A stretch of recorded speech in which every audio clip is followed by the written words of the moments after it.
Hi friends, welcome back to our channel. మేమైతే శ్రీశైలంకి వెళ్ళాము. అక్కడ సాక్షి గణపతి గుడిని దర్శించాము. దాని గురించి ఇప్పుడు మనం తెలుసుకుందాం. ఈ గుడి శ్రీశైలంకి 3 కిలోమీటర్ల దూరంలో ఉంది. దీని ప్రాముఖ్యత ఏంటో తెలుసుకుందామా? భక్తులు శ్రీశైలం వచ్చారని స్వామివారు శివునికి సాక్ష్యం చెబుతారని ప్రసిద్ధి. అందుకనే దీనిని సాక్షి గణపతి గుడి అని అంటారు. ఈ గుడిని శ్రీశైల యాత్ర పూర్తి అయిన తర్వాత లేదా వచ్చే ముందు ఇక్కడ దర్శనం చేసుకోవటం ఆచారం. ఈ గణపతిని దర్శిస్తేనే శ్రీశైల యాత్ర సంపూర్ణమవుతుందని భక్తుల గట్టి నమ్మకం. శ్రీశైలంలో శ్రీ లలితాదేవి పీఠం గురించి తెలుసుకుందాం. ఈ గుడి శ్రీశైలంకి 3 నుంచి 5 కిలోమీటర్ల దూరంలో ఉంది. లలితాదేవి పీఠం జగన్మాత శ్రీ లలిత పరమేశ్వరి అమ్మవారికి అంకితం చేయబడిన అత్యంత శక్తివంతమైన ఆధ్యాత్మిక క్షేత్రం. ఈ పీఠం హటకేశ్వరం ప్రాంతానికి సమీపంలో ప్రశాంత వాతావరణంలో ఉంది. ఇక్కడ అమ్మవారిని శ్రీ విద్యోపాసన సాంప్రదాయం ప్రకారం పూజిస్తారు. ఇప్పుడు మనం లలితాపీఠం దగ్గరే ఉన్న హటకేశ్వరం గురించి తెలుసుకుందాం. ఈ గుడి కూడా 3 నుంచి 5 కిలోమీటర్ల దూరంలో శ్రీశైలంకి దగ్గర ఉంది. పశ్చిమ దిశగా వెలసిన ప్రసిద్ధ పుణ్యక్షేత్రమే హటకేశ్వరం.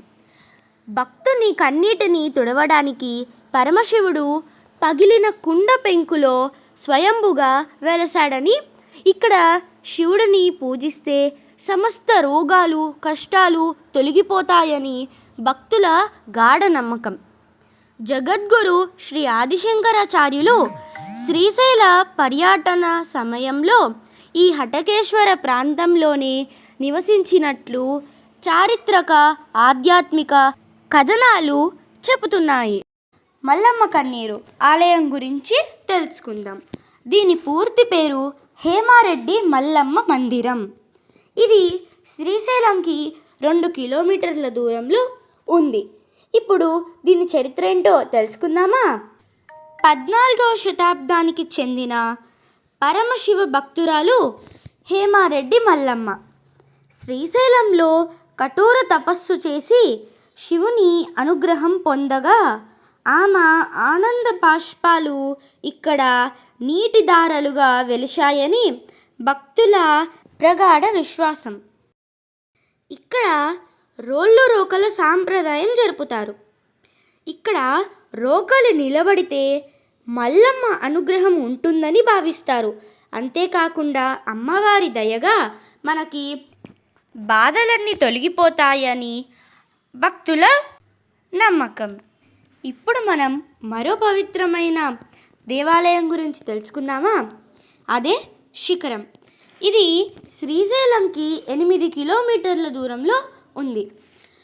శ్రీశైల శిఖరాన్ని దర్శిస్తే పునర్జన్మ ఉండదనే ప్రసిద్ధ ఆధ్యాత్మిక విశ్వాసం.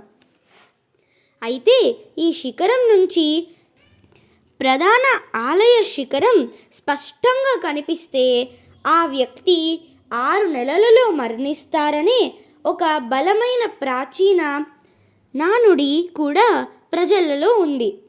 దీనికి శాస్త్రీయ ఆధారాలు లేకపోయినా కొందరు అలా కనిపిస్తే మరణిస్తారని నమ్ముతారు. పాలధార పంచదార గురించి చూసేద్దాం. ఇది శ్రీశైలంకి 4 కిలోమీటర్ల దూరంలో ప్రకృతిలో వెలిసిన పవిత్ర జలధారల ప్రవేశమే ఈ పాలధార పంచదార. ఇది శివుని నుదుటి నుంచి ఈ నీటి ప్రవాహాలు ఉద్భవించాయని నమ్ముతారు. అందుకే శివుని నుదుటి దారగా పాలధార అని, శివుని 5 ముఖాలు లేదా 5 అంశాలు సూచించే దారాలుగా పంచదార అని పేరు వచ్చింది. శ్రీశైలం ప్రధాన రోడ్డు నుంచి సుమారు 160 నుండి 200 మెట్లు దిగి క్రిందికి వెళ్ళాలి. ఇక్కడ నీరు అత్యంత స్వచ్ఛంగా తీయగా మరియు ఆరోగ్యకరంగా ఉంటుందని భక్తుల నమ్మకం. చాలామంది భక్తులు ఈ జలముని బాటిళ్లలో ప్రసాదంగా సేకరించి ఇంటికి తీసుకువెళ్తారు. అంతే మిత్రులారా, ఈ శ్రీశైల విషయాలన్నీ మీకు ఎలా అనిపించాయో కమెంట్లో చెప్పండి. బాయ్.